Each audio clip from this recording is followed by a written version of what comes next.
Friends, welcome to straight point. Savitri గారి గురించి పెద్దగా తనకి తెలియదని చెప్పిన సమంత సావిత్రి కథ కూడా తనలాగే ఉందని ఎందుకు చెప్పింది? ప్రేమ విషయంలో ఒకసారి తాను ఇలాగే నమ్మిందని ఎవరి గురించి చెప్పింది? అదృష్టం కొద్దీ త్రుటిలో తప్పించుకొని అందులో నుంచి త్వరగా బయటపడ్డానని సమంత ఎవరి గురించి చెప్పింది? సమంతను మోసం చేసింది ఎవరు? నిజంగానే సమంత సావిత్రి గారిది ఒకే రకమైన స్టోరీనా? అసలు సావిత్రి గారి గురించి ఇంకా తెలియని విషయాలు చాలా ఉన్నాయా? అసలు ఇప్పుడు సమంత చేసిన కామెంట్స్ ఎందుకు వైరల్ అయ్యాయంటే, పరాయి వాళ్ళు కొట్టే చంపదెబ్బ అయినా మర్చిపోగలం, కానీ మన అనుకున్న వాళ్ళు మనసు మీద కొట్టే దెబ్బ మనం తట్టుకోలేం, అసలు మర్చిపోలేం కూడా. ఇప్పుడు ఈ మాట చెప్పడానికి కారణం సమంత. హీరో సిద్ధార్థను పెళ్లి చేసుకుని ఉంటే తన పరిస్థితి నటి సావిత్రిలాగా అయ్యేదని, తన అదృష్టం బాగుండి తప్పించుకున్నానని సమంత చెప్పిన ఓ వీడియో ఇప్పుడు అన్ని చోట్ల హల్చల్ అవుతోంది. వివరాల్లోకి వెళ్తే, సమంత ఇటీవలే డైరెక్టర్ రాజు నిడుమూరుని రెండో పెళ్లి చేసుకున్న విషయం మనందరికీ తెలిసిందే. అంతకుముందు హీరో నాగ చైతన్యతో దాదాపు 7 ఏళ్లు ప్రేమలో ఉండి పెద్దల అంగీకారంతో చాలా గ్రాండ్గా పెళ్లి చేసుకొని ఇండస్ట్రీలో క్యూట్ కపుల్గా నిలిచారు. కానీ పెళ్ళైన 4 ఏళ్లకే కొన్ని మిస్అండర్స్టాండింగ్స్ వల్ల విడాకులు తీసుకొని విడిపోయారు.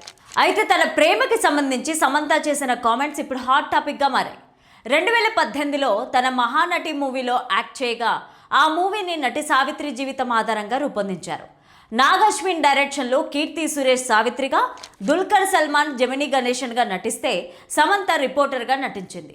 అయితే ఈ సినిమా హిట్ అయిన తర్వాత సమంత మీడియాలో మాట్లాడుతూ సావిత్రి గారి గురించి పెద్దగా తనకి తెలియదని, కానీ ఆ సినిమా చూశాక చాలా విషయాలు అర్థమయ్యాయని, కొన్ని చోట్ల అది తన కథలాగే ఉందని, ప్రేమ విషయంలో ఒకసారి తాను ఇలాగే నమ్మిందని, కానీ అదృష్టం కొద్దీ త్రుటిలో తప్పించుకొని అందులో నుంచి త్వరగా బయటపడిందని, లేదంటే తన కథ కూడా సావిత్రిలాగే అయ్యేదని, తాను చేసుకున్న పుణ్యమో అదృష్టం వల్ల నాగ చైతన్య దొరికాడని చెప్పిన వీడియో ఇప్పుడు హల్చల్ అవ్వగా, అది చూసిన నెటిజన్లు నాగ చైతన్య కంటే ముందు సమంత సిద్ధార్థని ప్రేమించిందని, అతను లేడీస్ మెన్ కావడంతో సమంతతో ఉంటూనే శృతి హాసన్, సోహాలిక, దీపా సన్నిధి, శ్రద్ధా దాస్ లాంటి హీరోయిన్లతో క్లోజ్గా ఉండడం తట్టుకోలేక సమంత సిద్ధార్థకి బ్రేకప్ చెప్పేసి నాగ చైతన్యతో ప్రేమలో పడి పెళ్లి చేసుకుందని, కానీ ఆ రిలేషన్ ఎక్కువ కాలం ఉండక రాజు నిడుమూరుని రెండో పెళ్లి చేసుకుని ఫేడ్ అవుట్ అయినా కూడా తన సినిమా కెరీర్ని మళ్ళీ ట్రాక్లోకి తెచ్చుకునే ప్రయత్నం చేస్తుందనే వార్తలు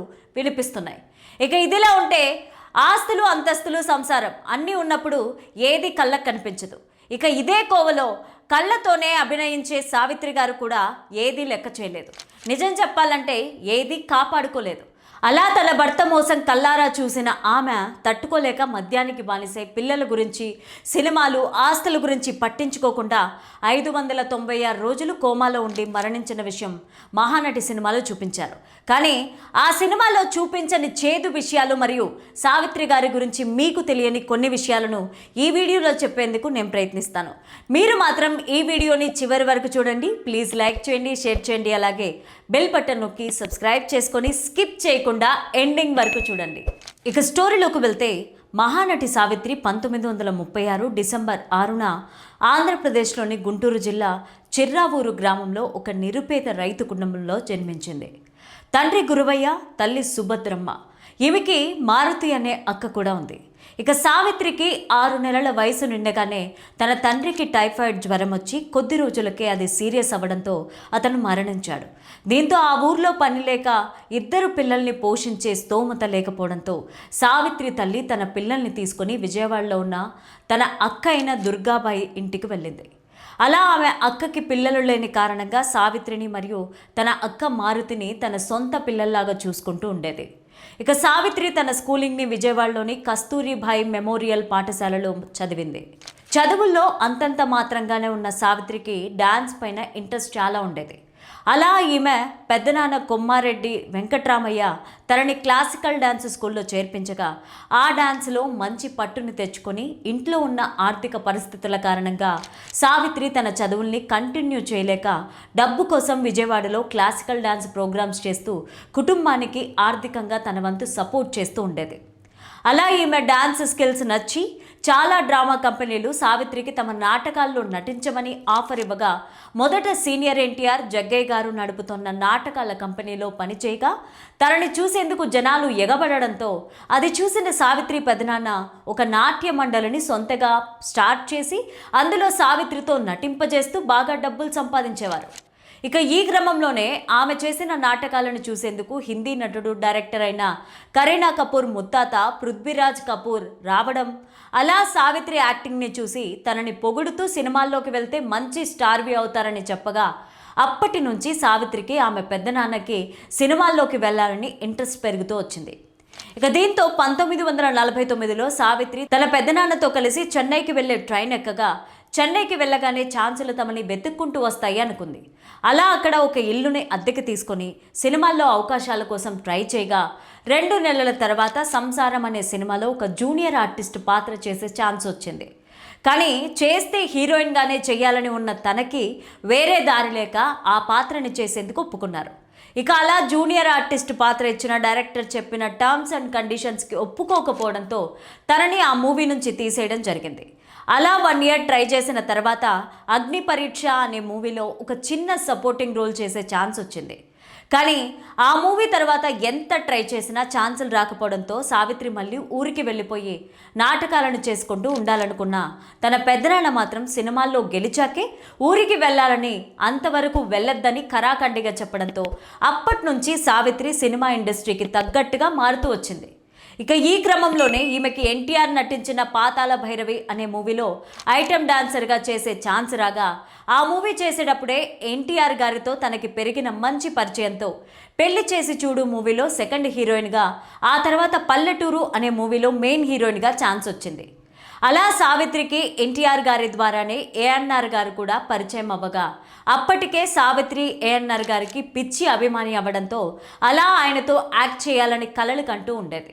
ఇక అలా కొద్ది రోజులకే ఏఎన్ఆర్ గారితో తనకి పెరిగిన మంచి స్నేహం కారణంగా దేవదాసు వంటి మూవీలో అప్పటికే షావుకారు జానకి ఫిక్స్ చేసి ఏఎన్ఆర్ గారికి ఆమెతో కెమిస్ట్రీ వర్కౌట్ అవ్వట్లేదని డైరెక్టర్కి చెప్పి షావుకారు జానకిని ఆ మూవీ నుంచి తొలగించి సావిత్రిని హీరోయిన్గా ఫిక్స్ చేశారు.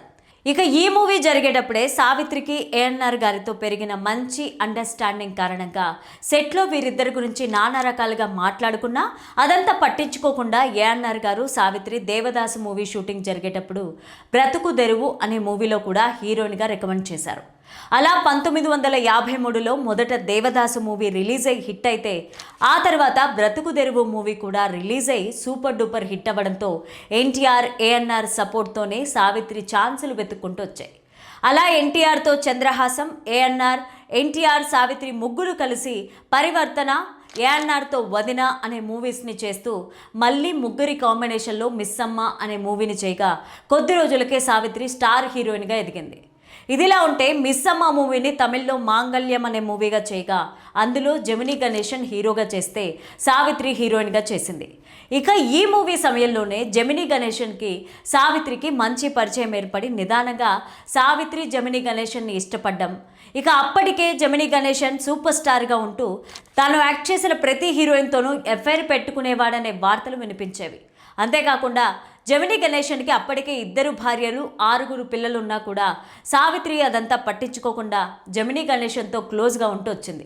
ఇక ఇందుకు కారణం ఏఎన్ఆర్ అనే వార్తలు కూడా వినిపించాయి. ఎందుకంటే దేవదాసు, బ్రతుకు తెరువు అనే మూవీస్ చేసేటప్పుడే సావిత్రి ఏఎన్ఆర్తో పీకల్లోతు ప్రేమలో పడి అతన్ని పెళ్లి చేసుకోవాలనుకుందని, కానీ ఏఎన్ఆర్ గారు అప్పటికే పెద్దలు నిశ్చయించిన అన్నపూర్ణమ్మ గారిని పెళ్లి చేసుకోవడంతో చాలా కోపిష్టి మరియు వెనక ముందు ఆలోచించకుండా నిర్ణయాలు తీసుకునే సావిత్రి ఏఎన్ఆర్ కంటే తమిళంలో స్టార్ హీరో అయిన జెమినీ గణేషన్ని పెళ్లి చేసుకొని ఏఎన్ఆర్ మీద రివెంజ్ తీర్చుకోవాలనుకుందనే వార్తలు కూడా వినిపించాయి. ఇక అలా జెమినీ గణేషన్ కూడా సావిత్రితో అప్పటికే తనకి 2 పెళ్లిళ్ళు అయ్యాయని చెప్పినా కూడా ఆమె వినకపోయేసరికి జెమినీ గణేషన్కి వేరే దారి లేక సీక్రెట్గా పెళ్లి చేసుకుని సావిత్రితోనే జెమినీ గణేషన్ 23 సినిమాల వరకు యాక్ట్ చేస్తూ వీరిద్దరూ తమిళంలో స్టార్ కపుల్గా ఎదిగారు. ఇక అలా జమినీ గణేషన్ సావిత్రి మీద ఉన్న ప్రేమతో ఒక ల్యాండ్ని తీసుకొని ఆమె కోసం ఒక పెద్ద హౌస్ని విత్ స్విమ్మింగ్ పూల్తో కట్టించగా సావిత్రి అక్కడే తన తల్లితో కలిసి ఉండేది. ఇక పెళ్లి తర్వాత కూడా అటు ఎన్టీఆర్ ఏఎన్ఆర్తో కలిసి యాక్ట్ చేస్తూ 252 సినిమాల్లో హీరోయిన్గా సపోర్టింగ్ ఆర్టిస్టుగా నటించగా తన నటనకు గాను 5 ఫిల్మ్ఫేర్ అవార్డులు, ఒక నంది అవార్డు, ఒక రాష్ట్రపతి అవార్డు, ఒక తమిళనాడు గవర్నమెంట్ అవార్డుని సొంతం చేసుకుంది.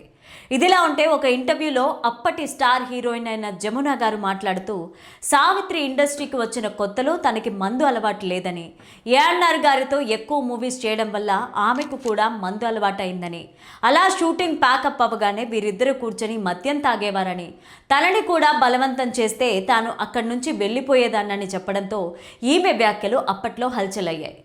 ఇదిలా ఉంటే జమినీ గణేషన్ సావిత్రి అన్యోన్య సంసారానికి గుర్తుగా విజయ చాముండేశ్వరి అనే కూతురు, సతీష్ అనే కుమారుడు పుట్టారు. అలా ఇంతవరకు అన్నీ బాగానే సాగినా ఎప్పుడైతే వీరిద్దరికి పిల్లలు పుట్టారో సావిత్రి గారికి ఛాన్సులు తగ్గుతూ వచ్చాయి. దాంతో ఆమె హీరోయిన్గా, డైరెక్టర్గా తన సెకండ్ ఇన్నింగ్స్ని స్టార్ట్ చేసి చిన్నారి పాపలు అనే మూవీని స్టార్ట్ చేయగా ఆ మధ్యలో ప్రొడ్యూసర్స్ సావిత్రి గారికి కొన్ని విభేదాలు వచ్చి ప్రొడ్యూసర్స్ చేతులెత్తేయడంతో తనకి వేరే దారి లేక సావిత్రి గారే డబ్బులు ఇన్వెస్ట్ చేసి ఆ మూవీని కంప్లీట్ చేసి రిలీజ్ చేయడం, అలా ఆ మూవీ డిజాస్టర్ అవ్వడంతో చాలా వరకు ఆస్తుల్ని అమ్ముకోవాల్సి వచ్చింది. ఇక ఈ పరిస్థితి చూసి జమినీ గణేషన్ సావిత్రితో డైరెక్షన్, ప్రొడక్షన్ని ఆపేసి ఇంట్లో పిల్లల్ని చూసుకుంటూ ఉండమన్నా సావిత్రి మాత్రం తన సత్తా ఏంటో చూపించాలని డైరెక్టర్గా, హీరోయిన్గా చేస్తూ ఎన్టీఆర్, శోభన్ బాబు గారితో మాతృదేవోభవ అనే మూవీ చేయగా అందులో సావిత్రే డైరెక్టర్గా, ప్రొడ్యూసర్గా చేయడంతో ఆ మూవీ కూడా భారీ ఎక్స్పెక్టేషన్స్తో రిలీజ్ అయి ఫ్లాప్ అయింది. అయినా కూడా వెనకడుగు వేయకుండా శారదా గారి భర్త చలంతో సావిత్రి హీరోయిన్గా చిరంజీవి అనే మూవీ స్టార్ట్ చేయగా ఆ మూవీ సమయంలోనే ఇల్లు కూడా అమ్మేసే పరిస్థితి రావడంతో మానసికంగా కుంగిపోయిన సావిత్రి డిప్రెషన్లోకి వెళ్ళిపోయి మద్యానికి బానిసైంది. అలా ఆస్తులన్నీ అమ్ముతున్నా, అప్పుల బాధ ఎక్కువ అవుతున్నా వెనకడుగు వేయకుండా తెలుగులో వచ్చిన మూగ మనసులు మూవీని తమిళంలో చేయాలని ప్లాన్ చేయగా అందులో హీరోగా మొదట్లో తన భర్త జమినీ గణేషన్ని యాక్ట్ చేయమని అడగడం, అలా అప్పటికే సావిత్రి చాలా లాస్ అవ్వడంతో అతను ఈ డైరెక్షన్, ప్రొడక్షన్ని వదిలేసి ఇంటి వద్దే ఉండమని చెప్పగా అందుకు సావిత్రి అతని మాటల్ని వినకుండా జమినీ గణేషన్కి బదులుగా శివాజీ గణేష్ని హీరోగా తీసుకొని తాను హీరోయిన్గా చేయగా ఆ మూవీ 1971లో రిలీజ్ అయి ఫ్లాప్ అయింది. ఇక అలా ఇదే విషయం పైన జమినీ గణేషన్కి సావిత్రికి తరచూ గొడవలు రావడంతో మాట పెరిగి ఒక స్టేజ్లో వీరిద్దరూ కొట్టుకునేంత సిచ్యువేషన్కి రావడం, అలా కోపంలో ఒకసారి సావిత్రి జమినీ గణేషన్ని నా ఇంట్లో నుంచి బయటికి వెళ్ళిపోమని చెప్పి తలుపేసింది. ఇక ఈ ఇన్సిడెంట్తో వీరిద్దరి మధ్య దూరం పెరగ్గా ఈ క్రమంలోనే జమినీ గణేషన్ క్లోజ్ ఫ్రెండ్, తమిళంలో హీరో కమీడియన్ అయిన చంద్రబాబు సావిత్రికి క్లోజ్ అయ్యాడు.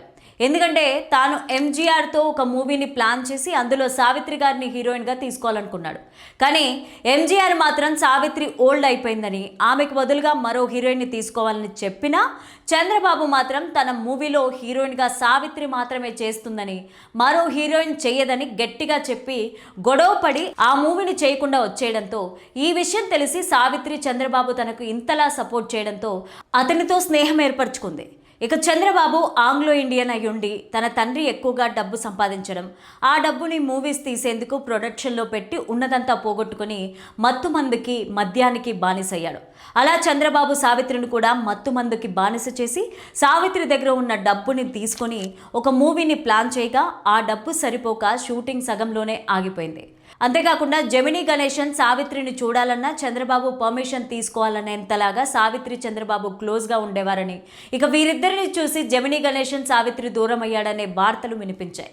అంతేకాకుండా తన కూతురైన చాముండేశ్వరికి పెళ్లి చేసేటప్పుడు చంద్రబాబు సలహాతోనే జమినీ గణేషన్ని పెళ్లికి పిలవలేదనే వార్తలు కూడా వినిపించాయి. ఇక ఇదిలా ఉంటే రోజు మద్యం తాగడం, మత్తుమందు వల్ల ఒక స్టేజ్లో చంద్రబాబుకి కిడ్నీస్ ఫెయిల్ అయి తన హెల్త్ చాలా సీరియస్ అయ్యి చనిపోవడంతో సావిత్రి డిప్రెషన్లోకి వెళ్ళిపోయింది. ఇక అలా అప్పటికే చంద్రబాబు వల్ల మరియు మూవీస్ వల్ల ఆస్తులన్నింటినీ పోగొట్టుకొని సావిత్రి సపోర్టింగ్ రోల్స్ చేయాలని డిసైడ్ అయింది. అలా ఆమె గోరింటాకు, పునాదిరాళ్ళు, దేవదాసు మళ్ళీ పుట్టాడు అనే మూవీస్ ద్వారా తన సెకండ్ ఇన్నింగ్స్ని స్టార్ట్ చేయగా అప్పటికే సావిత్రి బీపీ, షుగర్ లాంటివి అటాక్ అవ్వడంతో తన హెల్త్ కూడా షూటింగ్కి సహకరించేది కాదు. ఇక ఈ క్రమంలోనే ఒకేసారి బెంగళూరులో షూటింగ్ ఉందని వెళ్ళగా తన హై షుగర్ ఉన్నా కూడా పట్టించుకోకుండా ఫుల్గా మద్యం తాగడంతో తన ఆరోగ్యం సీరియస్ అయి కోమాలోకి వెళ్ళిపోవడం, అలా ఈ విషయం తెలుసుకొని హోటల్ వారే తనని హాస్పిటల్లో చేర్పించి జమినీ గణేశన్ కూడా ఈ విషయం ఇన్ఫామ్ చేశారని, అలా 1 సంవత్సరం పాటు కోమాలో ఉన్న సావిత్రి గారు 1981 డిసెంబర్ 6న ఈ లోకం వదిలిపెట్టి వెళ్ళిపోయారు. సమంత సావిత్రి గారితో తనను పోల్చుకోవడం వల్ల ఈరోజు మనం నటి సావిత్రి గురించి కొన్ని నమ్మలేని నిజాలు గుర్తు చేసుకున్నాం. ఈ వీడియో మీద మీ అభిప్రాయాన్ని కామెంట్ సెక్షన్లో తప్పకుండా తెలియచేయండి. ఇక ఉంటాను. All is well.